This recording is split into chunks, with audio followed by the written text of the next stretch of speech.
Welcome to our first lunchtime lesson today, guys, on gerunds and infinitives. So these are going to be short lessons where we look at things that very commonly cause problems for people. At the moment, I've asked you how difficult you find gerunds and infinitives, and I'm seeing quite difficult to okay. The other question I'm just going to ask before we go further, can everyone put in the chat box your first language? So I think most people's first language on this call is Spanish, but not everyone's. Okay. So Greek, I'm not sure about Maria, but I think, yeah, for Spanish, French speakers, if you've got Latin origin languages, we're all going to have the same similar problems because of gerunds and infinitives. So I'm just going to present my screen for you now, guys. Right, so let's get started. I'm just going to take you through the kind of most important things you need to know about gerunds and infinitives. And then there'll be time afterwards for questions, okay? So if there's anything that you want to ask me that you're not sure about, make a little note, and then we can deal with questions at the end of the class. Okay, guys, so we're going to look, first of all, just at the basic rules for gerunds and infinitives, okay? You'll find quite a lot of more complex rules or difficult ways to understand it, but essentially, if you know these basics, it should solve most of your problems. Yep. Oh, just going to mute you, Lolly. I think you were turned back on there. So basically, if we look at the infinitives first, guys, so I'm guessing everyone knows what I'm talking about when I say an infinitive, right? So that means that we're going to follow a verb with to. So there are some verbs in English which just have this pattern, okay? So I wouldn't say decide, have a coffee. I would decide to have a coffee. I wouldn't help make dinner. I would help to make dinner, okay? So these verbs are naturally following a verb pattern. Think about it. In English, we don't really have difficult grammar tenses like you do in Latin or Greek languages, yeah? But we do have these slightly more complex verb patterns. So just approach it like you have to learn irregular verb in your language. This is what you have to do in English. Yeah. There's no rule as to which of these words will follow an infinitive. A way to think about it that sometimes my students find helpful is that they follow or they deal with kind of like a basic need. Like think about it as a part of being human. You want something, you offer something, you plan something. It's not perfect, but it's an idea to think about and a way to think about it and approach it. So we've got some verbs that unfortunately we need to learn these patterns, okay? Another nice and easy rule, when you have an adjective, we follow that with an infinitive, right? So he's happy to drive. It's easy to learn. It's nice to eat. When you want to express why you're doing something, so to talk about purpose, we use to plus infinitive, right? Now, a really common mistake that students make is that you confuse for and to, okay? So what I hear is all the time is, I am going to English for study English. Okay, I'm going to Scotland, sorry, for study English, to give you an example. A way to think about if you should use the word for or if you should use the word to is to ask yourself the question, why? So let me give you an example, right? So I'm going to Scotland to do Claire's course. Why are you going? The answer is here, right? To do Claire's course. You're expressing your purpose. But if we look at that example, I work for my father. Why? There can be lots of reasons, yeah? I work for him because it's a family business, or I work for him because he's a nice guy. I'm not expressing a purpose here, right? I'm giving you an explanation. And for is basically always followed by a noun here too, yeah?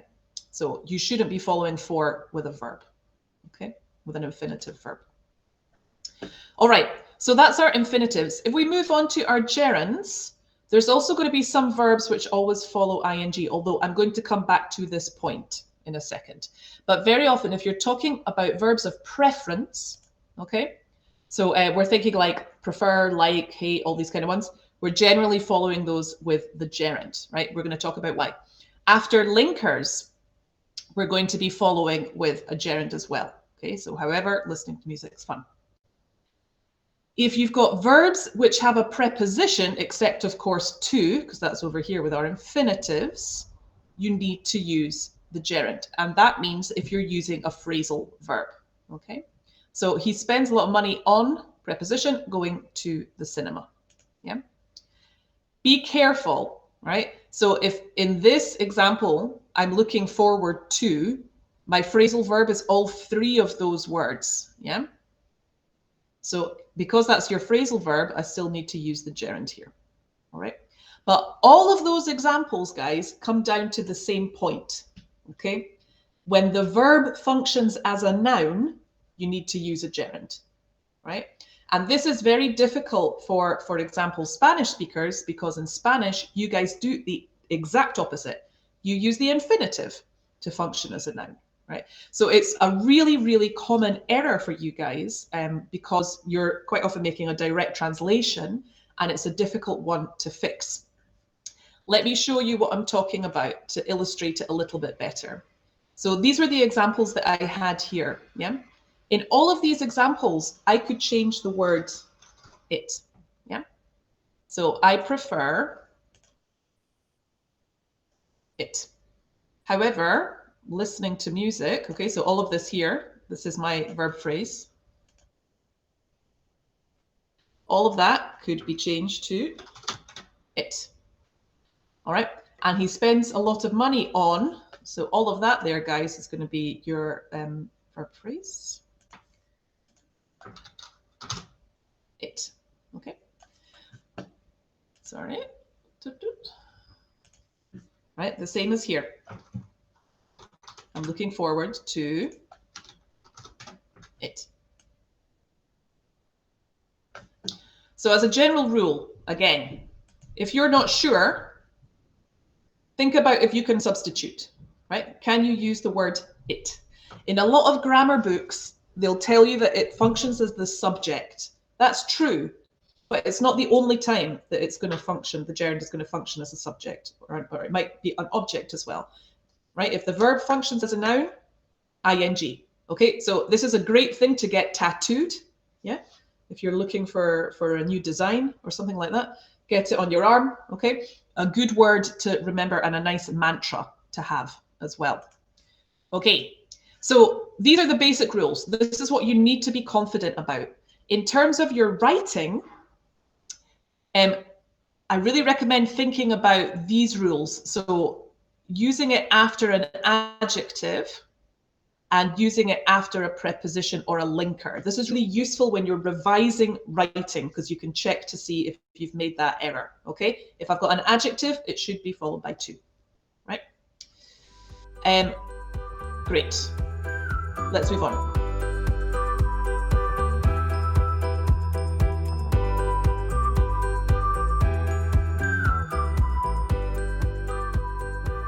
So there are some patterns which are unusual or have a slight difference in meaning when we've got gerund and infinitives, yeah? Some of them are very small differences or don't really matter. Others actually make quite a big difference. So we've got 6 examples here. The first one is here, guys, right? I love, I like, I don't like. We saw these before.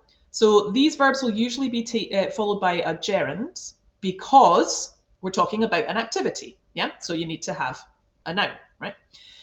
But we can also follow it with to, right?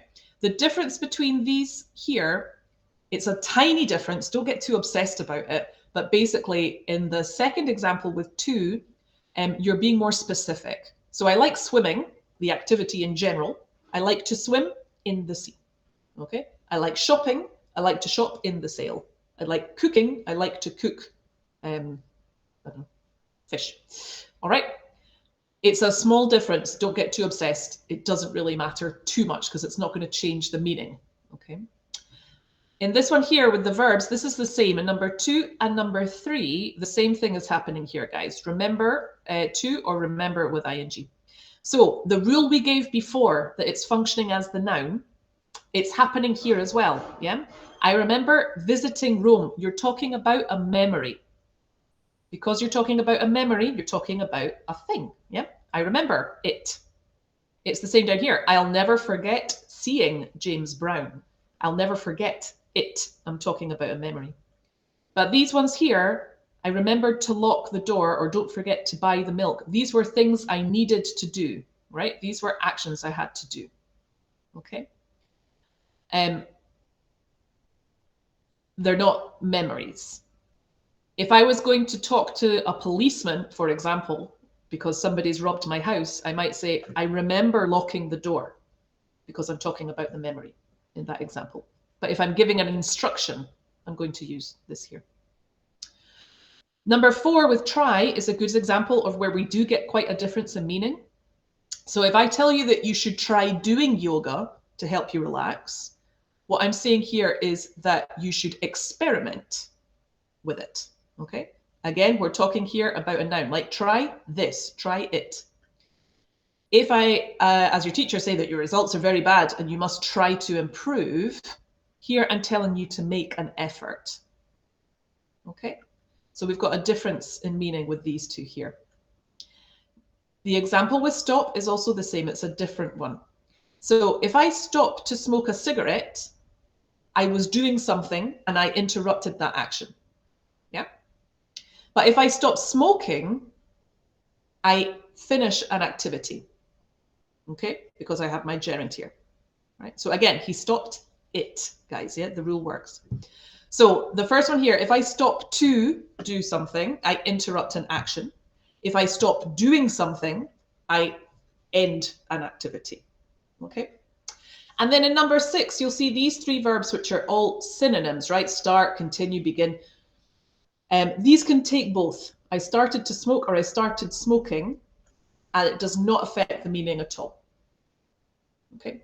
So the ones which are more important to remember here, guys, are 2, 3, 4, 5, because these will be the ones that will have a difference in meaning. Number 1 and number 6, just be aware that there are 2 options. And like I say, in number 1, there is that difference of 2 being more specific, but it's really not a big deal. Don't get too worried about that. The others are more important to remember.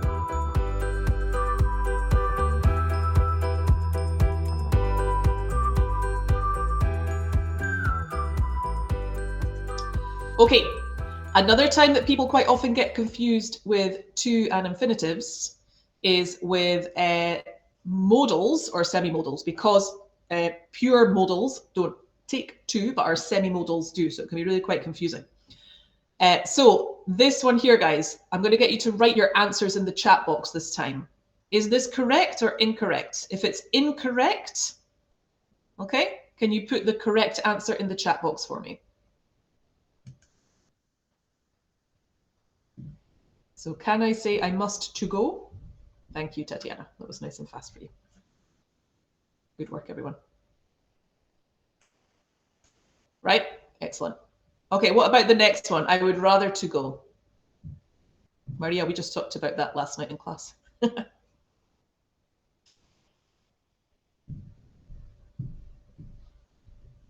Is I would rather to go correct?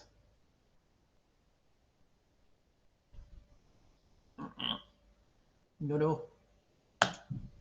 I would rather go. Okay, what about I would like to go? Do we think that's okay? Does it need changed? Good. And what about I prefer to go?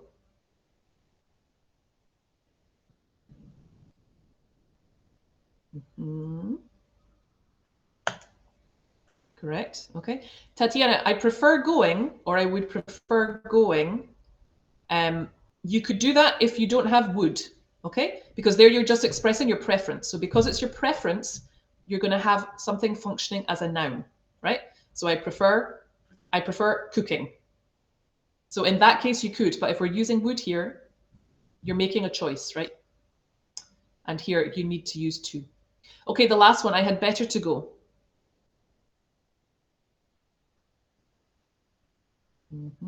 Correct, incorrect. If you think it's incorrect, put it in. All right, guys, sorry, bad news. That one is incorrect. Okay, I'd better go, right? So of course these can be confusing, right? Because sometimes we're using to, sometimes we're not using to, sometimes we're using gerunds. You just need to learn these, please. If it's what we call a pure modal, like must, okay, or should, or may, these pure modals never have an to, and they're always followed just by bare infinitive. Must go, should see, okay? These are would rather and would prefer. If anyone's doing any Cambridge exams, they're quite often tested in keyword transformations, okay? So it's a good difference to know, right? So I'd rather go, I would prefer to. I would like, if you're using a verb, is always with to. If you're using a noun, we don't use that. And I had better is never going to be followed by to, right? That's confusing because we have the semi-modal have to, okay? Right? No one said this was going to be easy. Right, but just watch out for these because they're things that quite often, if you're doing Cambridge exams, are very often tested. Okay, the other thing that's quite often tested for gerunds and infinitives is the difference with these two verbs as well, because this is a little bit tricky. So we've got make and let. If we look at this example, okay, I made him tidy his room. You'll see that we don't have to here or a gerund. We just have an infinitive without to. And the same with let. Yeah, I'm just following with a bare infinitive, no to. But if I change it here, he was made to tidy his room. Okay, can anyone tell me what structure that's in? What's different between I made him and he was made to? Type it into the text box for me. Passive question mark, yes. Passive, good. So we've got the active sentence here, but if I'm using this in the passive voice, it changes, right? So when you're using the verb make in passive, you need to use to plus infinitive. If you're using it in an active sentence, the same with let, we need to have the object first, okay? So make plus object, let plus object, and then you've got the infinitive by itself, right? Can I use this structure? He was let to kiss her. Could I put this into the passive? Does that sound okay? He was let to kiss her. Sounds a bit people shaking their heads. Yet no, I can't. And I can't because of the verb, right? So the meaning of let cannot be put into a passive structure because one person has to do it to another. Yeah. So that's why we can't use it that way. Okay. So make and let will have your object plus an infinitive without to, unless it's in the passive with made. Again, guys, if you're doing Cambridge exams, that's one of these things they like to test. So it's a useful thing to have.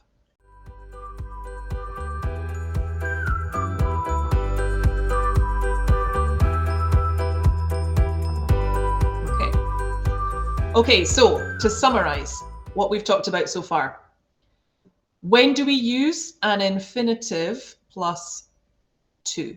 What are the rules?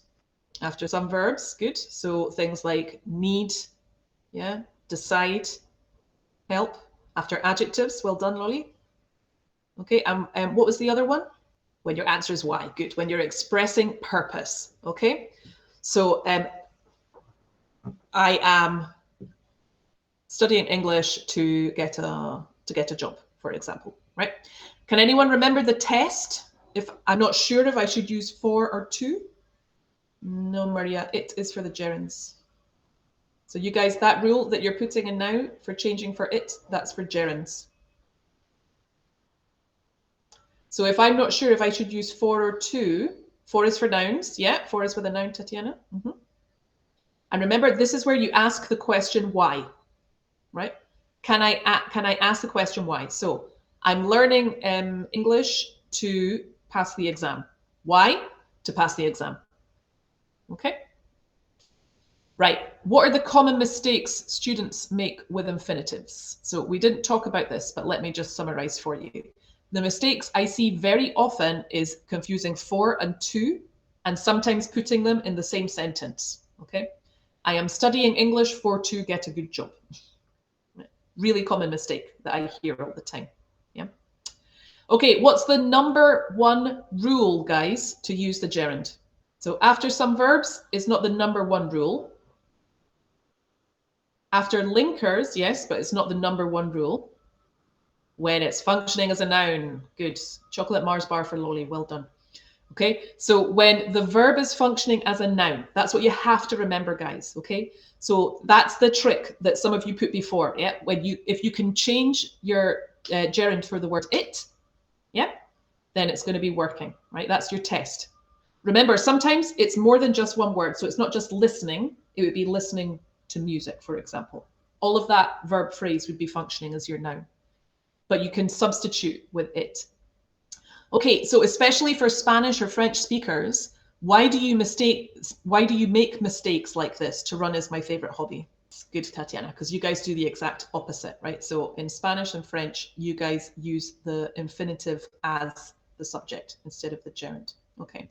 And my last question, do you think it's quite common for a verb to function as a noun in English? Do you think that's something that happens quite a lot, or it's not very common?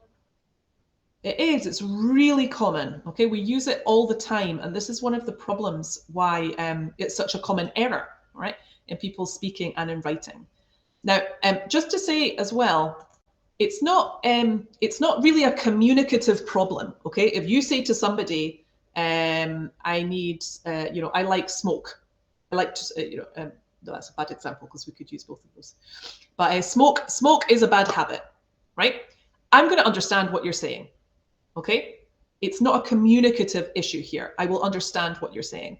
It is going to be more of a problem when you're coming to your written English, because it's one of these mistakes that really comes out from the page and doesn't look very nice. Yeah.